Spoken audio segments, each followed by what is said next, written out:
Good morning, student.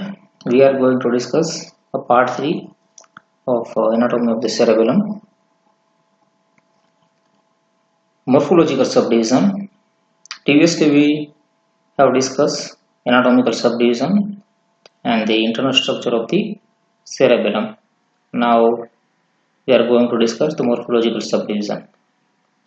Morphologically, the cerebellum is divided into this three parts: archicerebellum, paleocerebellum, and the neocerebellum.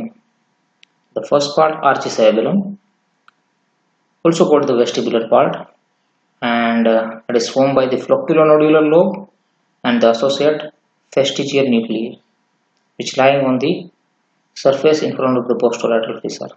Here we can identify this blue color part, a flocculonodular lobe, along with this lingula. Lingula is a part of the anterior lobe, but this lingula and the flocculonodular lobe collectively form the archicerebellum. And embryologically, it is oldest part of the cerebellum. It receives afferent fibers from the vestibular apparatus of internal ear via vestibulocerebellar tract, which brings the information from internal ear to vestibulocerebellar tract, vestibular apparatus, from the vestibular apparatus. And what is the role of this oldest part of the cerebellum or the archicerebellum? It is concerned with equilibrium. It is related with the equilibrium and the balance. You know about what is the role of internal ear. Okay, so it is a role of internal ear, it is a equilibrium and balance. Okay, so it is concerned with the equilibrium and balance. This one is first morphological subdivision. It is archicerebellum. So flocculonodular lobe and lingula. It is a part of the cerebellum. It is related with this oldest part and vestibular part. It is called archicerebellum and concerned with the equilibrium.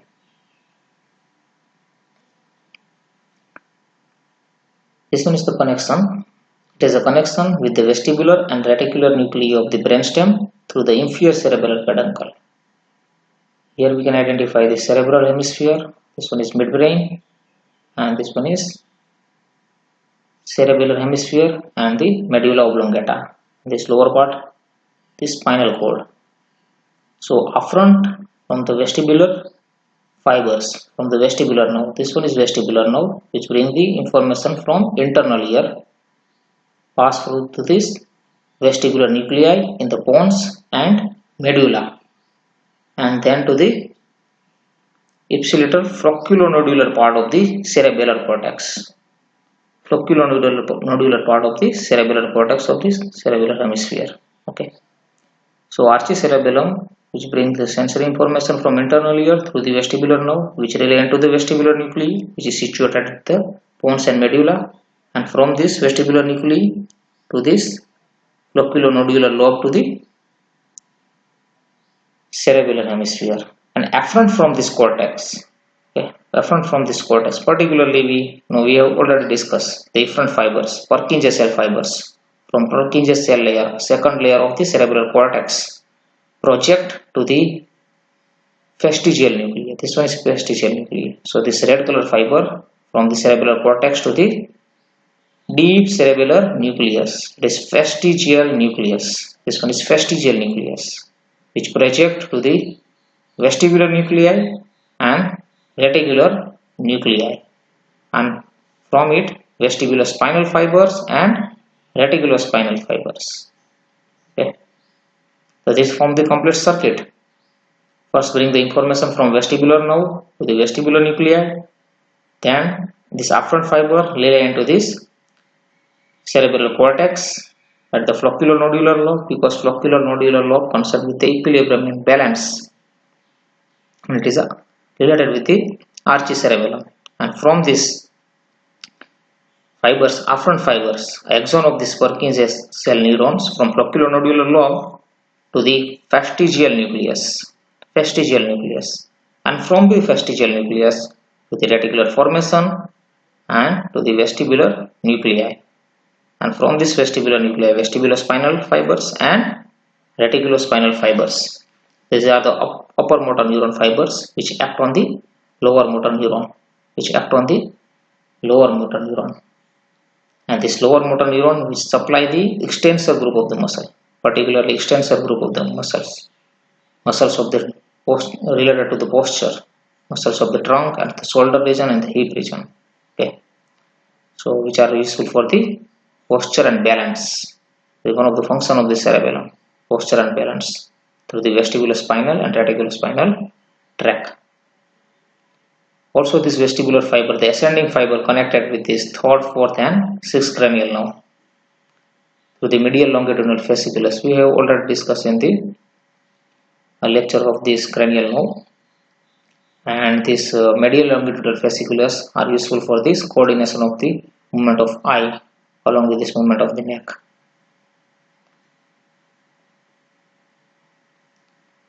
Second morphological division, it is a paliocerebellum, also called the spinal part.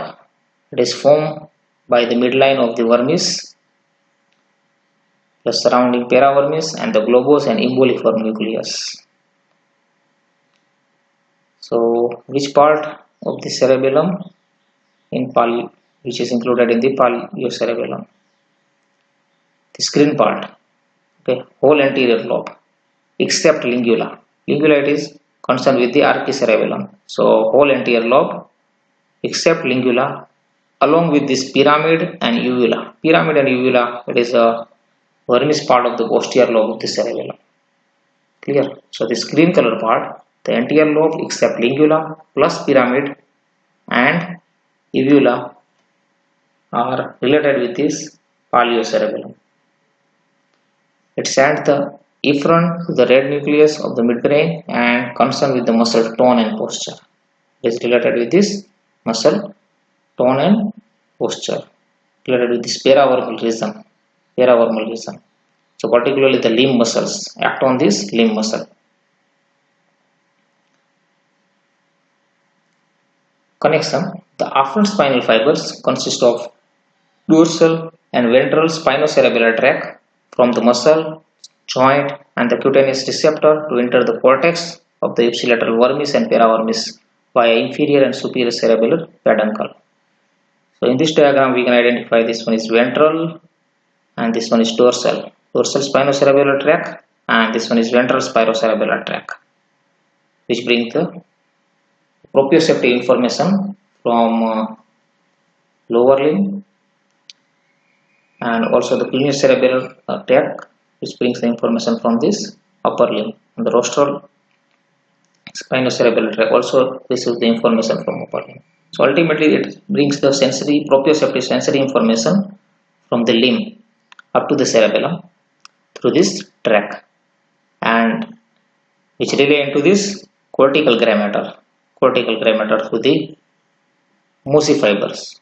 Two type of afferent fibers, mossy and climbing, but only olivocerebellar fibers are the climbing fibers. Remaining all tracts which brings the sensory information to the cerebellar cortex are mossy fibers. So these two are the mossy fibers which bring the information up to the cerebellar cortex, and from the cerebellar cortex these efferent cortical fibers pass through the axon of the Purkinje cell, which these are the axon of the Purkinje cell, which act on these two nucleus interpositus, nucleus globose and the emboliform. So globose and emboliform deep cerebellar nuclei are concerned with paliocerebellum. Clear? And from this globose and emboliform nucleus, the efferent fibers up to this red nucleus, contralateral red nucleus, and from this red nucleus the rubrospinal fibers, cross fibers going downward and act on the group of the muscles of the limb.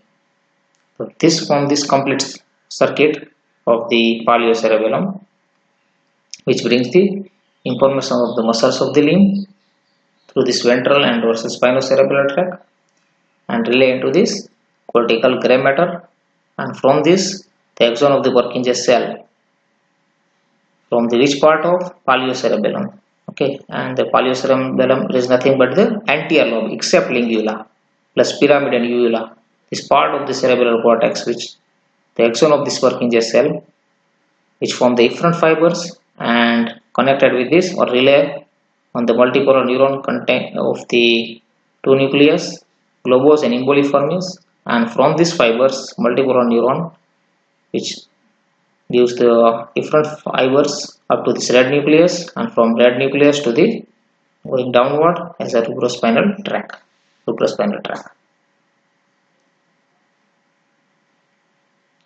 Now the third part, morphological division, neocerebellum.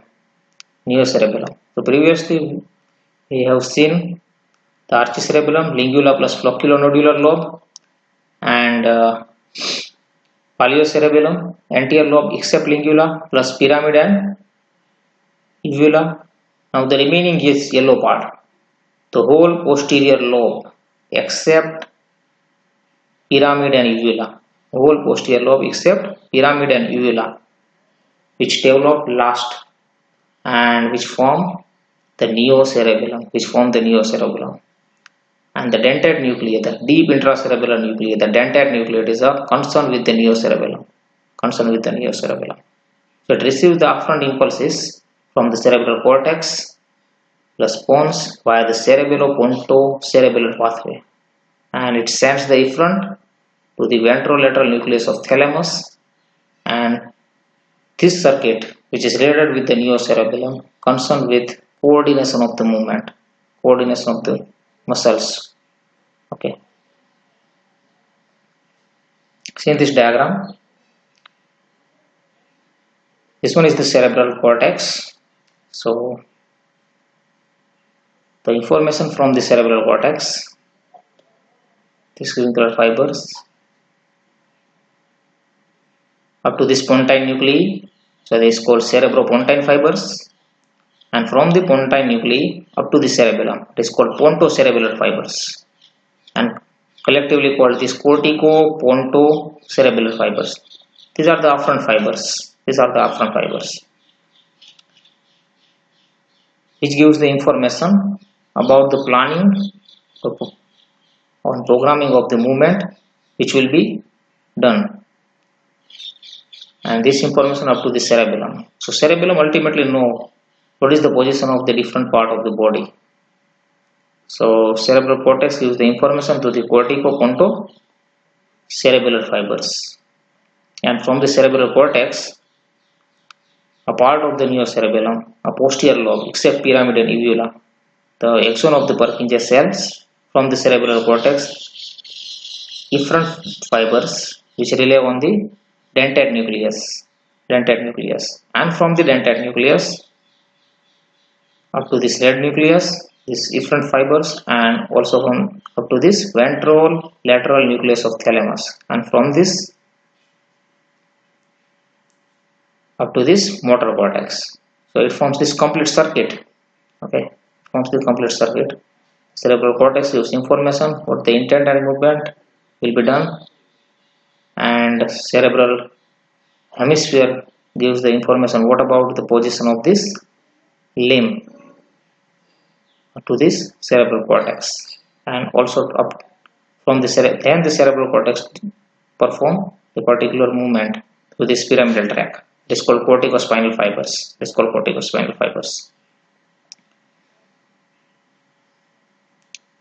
So this one is about the morphological subdivision of the cerebellum, archicerebellum, paleocerebellum, and neocerebellum, and their connections. Now previously we have seen three bundle of the white fiber through which the cerebellum is connected with the midbrain, pons, and medulla oblongata.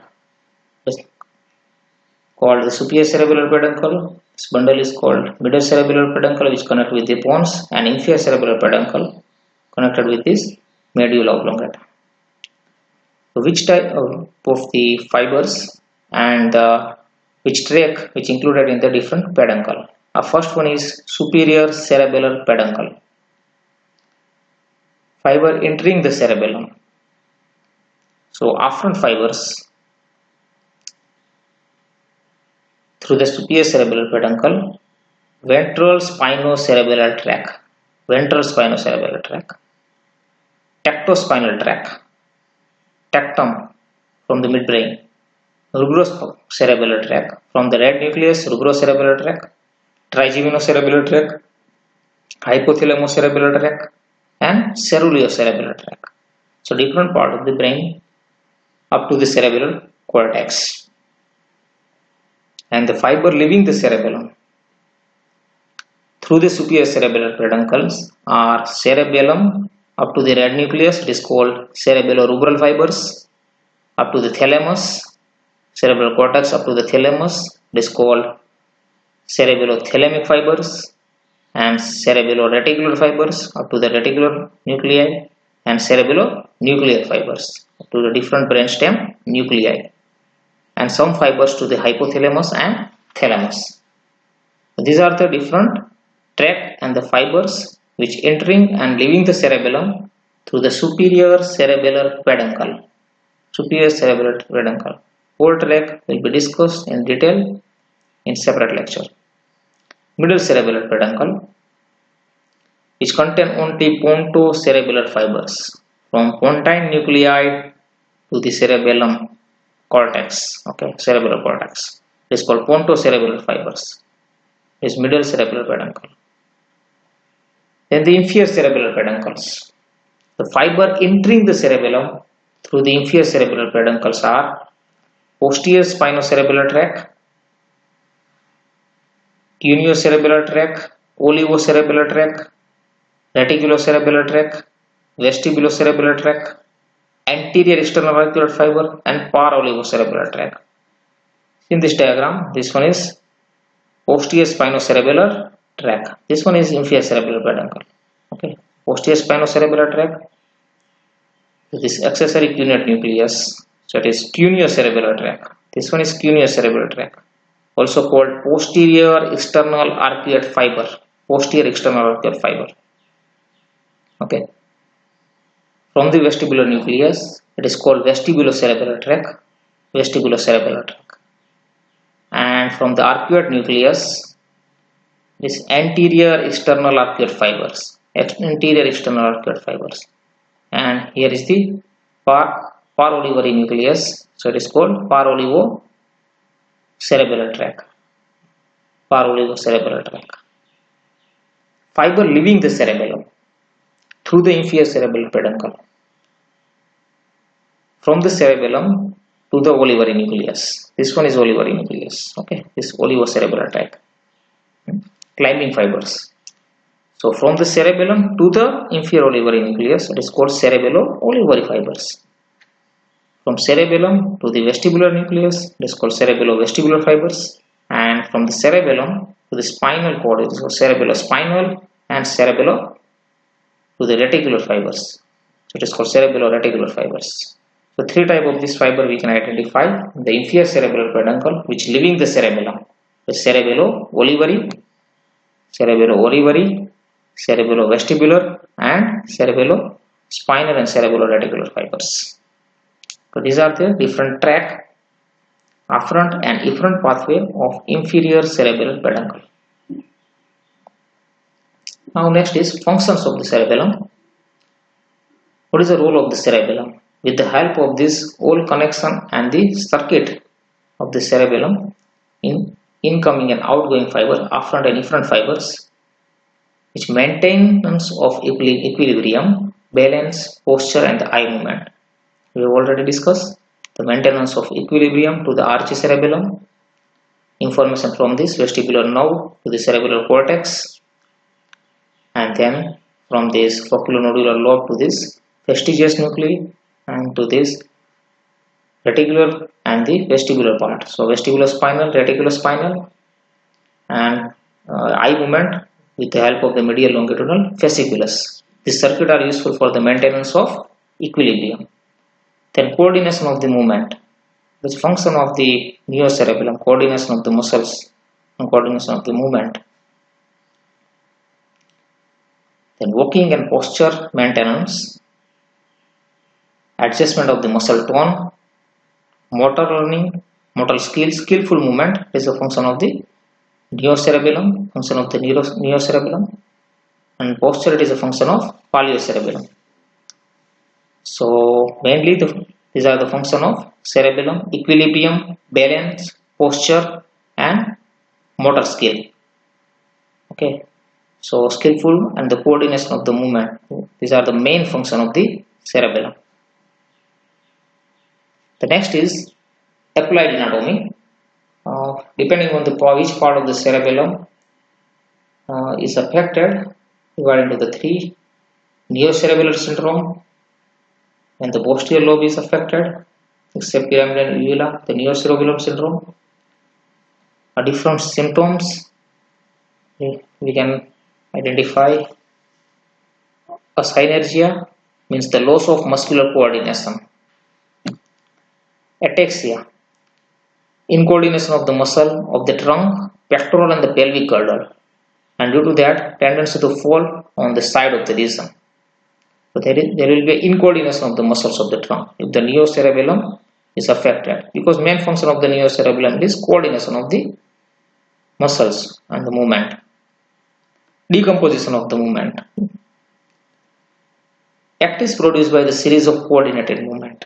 Any act, any movement which is performed by coordination of series of the movement. When the act is break up, or when the series is break up, and due to that the whole movement will be isolated like a puppet, and this condition is called decomposition of the movement. Okay, it is called decomposition of movement. Third one is dysmetria, inability to measure a distance for reaching an intended goal, and is expressed by the overshooting to the side of the lesion. It is called pass pointing. So patient can't measure the distance for reaching the intended goal. Okay, and when it is expressed by them, there will be overshooting. It is called pass pointing. Then the dysdiadochokinesia, inability to execute the alternate movement in rapid succession. Okay, there will be a difficulty to execute an alternate movement, a movement of the head, alternate movement of the head in the rapid succession. Rebound phenomenon, unable to check the action of agonist and antagonist muscle. Okay. Rebound phenomenon, unable to check the action of agonist and antagonist muscle. This rebound phenomenon, in which when this happen, sometimes the patient is asked to produce the active flexion of the forearm, and the hand is held somewhat away from their face. Okay, and the patient's hand is held, and when suddenly released, in normal individual it will be stopped. But due to this neocerebellar syndrome, the patient hit his face. Due to the normal check of agonist and antagonist not executed by them, so inability to execute the alternate movement in rapid succession.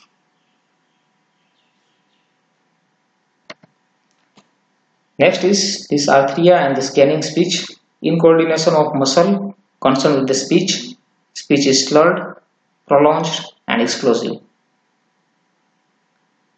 Nystagmus means oscillation of the eyeball due to the incoordination of extraocular muscle. And intention, tremor, observed during the purposeful movement and diminished or absent with the rest. Hypotonia means diminished muscle tone. So these are the different symptoms of neocerebellar syndrome: ataxia, decomposition of movement; dysmetria, dysdiadochokinesia; rebound phenomenon, dysarthria, nystagmus, and intention, tremor, and hypotonia. Archicerebellum, a medulloblastoma, or the tumor which affect the flocculonodular lobe, and there will be a disturbance of equilibrium. And in the paleo-cerebellar syndrome, there will be a gait disturbance. This one is a complete lecture of cerebellum. Thank you.